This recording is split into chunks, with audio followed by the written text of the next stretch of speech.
Assalamualaikum warahmatullahi wabarakatuh.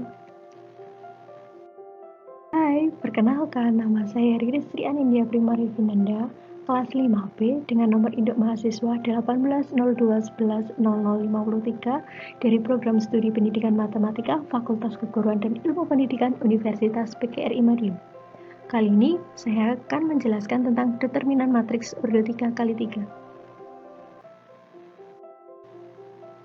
Sebelum masuk ke materi, saya akan menjelaskan kompetensi dasar, yaitu menyelesaikan masalah determinan matriks ordo 3x3 dengan indikator menentukan determinan matriks ordo 3x3. Adapun tujuan pembelajaran yang pertama, siswa mampu menjelaskan konsep determinan matriks ordo 3x3. Yang kedua, siswa mampu menggunakan konsep dan aturan determinan matriks ordo 3x3 secara matematis. Yang ketiga, siswa mampu menyelesaikan masalah yang berkaitan dengan determinan matriks ordo 3x3. Apa itu matriks? Ada yang ingat? Ya, matriks adalah sekelompok bilangan di dalam sebuah jajaran berbentuk persegi yang diatur berdasarkan baris dan kolom serta terletak di antara dua tanda kurung. Fungsi tanda kurung yaitu untuk mengapit susunan anggota matriks. Biasanya matriks menggunakan kurung biasa atau kurung siku. Well, kita mulai dari determinan matriks terlebih dahulu ya. Kenapa? Soalnya untuk mencari inverse matriks, kita perlu mencari determinannya dahulu. Teman-teman, ada yang udah tahu apa itu determinan matriks? Ya, determinan matriks yaitu nilai yang dapat dihitung dari unsur-unsur matriks suatu persegi. Maksudnya, matriks persegi itu kayak gimana sih? Matriks persegi adalah matriks yang memiliki jumlah baris dan kolom yang sama, sehingga kalau kita gambarkan bentuk matriksnya akan membentuk bangun layaknya persegi. Kalau jumlah baris dan kolomnya nggak sama, kita nggak bisa mencari determinannya. Jawabannya udah pasti. Ya, karena baris dan kolomnya harus sama. Misal, determinan matriks ordo 2x2, determinan matriks ordo 3x3. Kalau ordo 2x3 atau 3x2 yang nggak sama itu nggak bisa. Sampai sini paham ya? Oke, kita lanjut lagi. Misalkan, terdapat suatu matriks yang kita beri nama matriks A. Determinan matriks A bisa ditulis dengan tanda det dalam kurung A, atau kita biasanya menggunakan nilai mutlak A, tapi kita bacanya tetap determinan matriks A. Jenis-jenis matriks berdasarkan nilai determinannya. Yang pertama, jika nilai determinan matriks sama dengan 0, maka matriks A disebut matriks singular. Dan jika determinan matriks A tidak sama dengan 0, maka matriks A disebut matriks non-singular. Sifat-sifat determinan matriks. Yang pertama, determinan A transpose sama dengan nilainya tetap determinan A.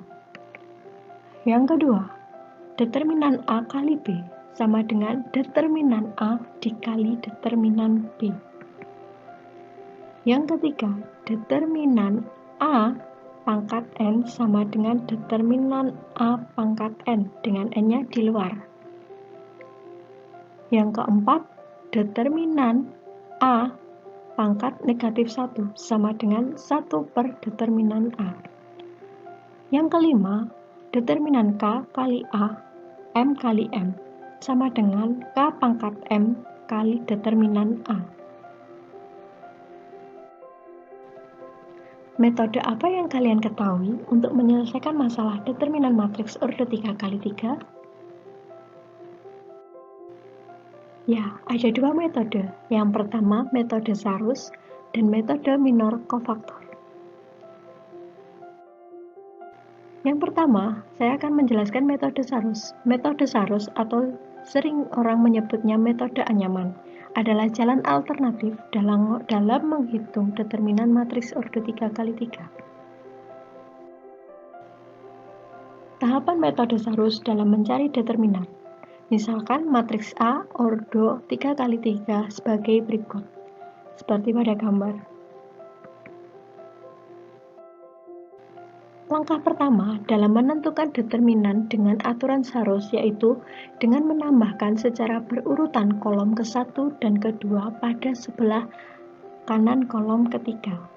Seperti yang ada di gambar, jadi A11-nya juga dipindah ke sebelah kolom 3. Selanjutnya, kita coret entry-entry pada diagonal utama dan diagonal lainnya. Yang pertama, A11 dikali A22 dikali A33. Dilanjutkan yang kedua dan ketiga. Untuk yang keempat, dimulai dari A13 dikali A22 kali A31. Dilanjutkan sampai dengan 6. Untuk coretan yang merah itu menggunakan tanda plus, sedangkan coretan yang warna biru menggunakan tanda kurang atau negatif.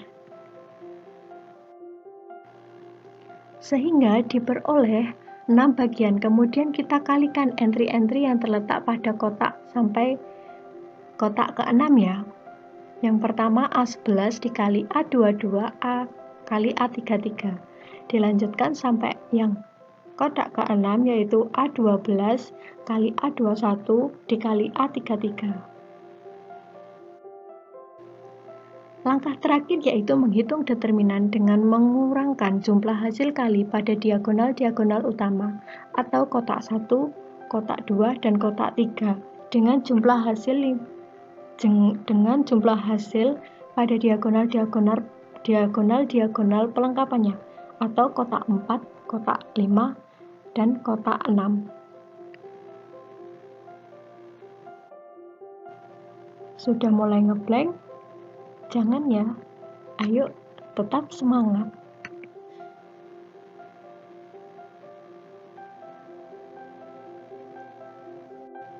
Yang kedua, metode minor kofaktor.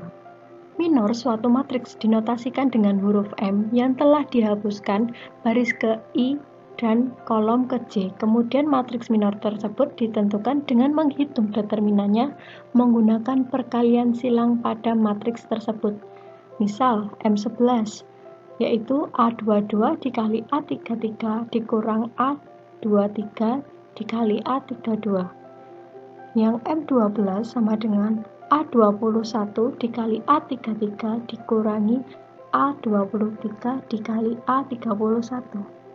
M13 A21 dikali A32 dikurangi A22 dikali A31.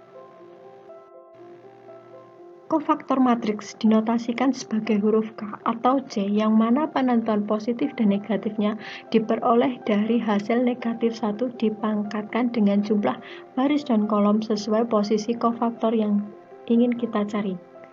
Yang pertama, K11 sama dengan plus M11.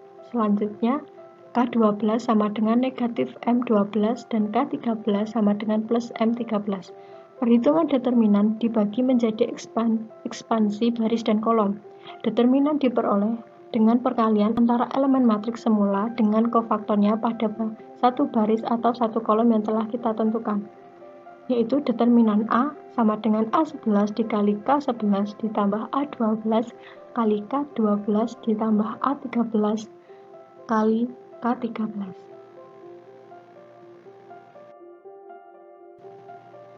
Nah, ada soal untuk kalian, silahkan mengerjakan menggunakan metode apa saja yang kalian pahami.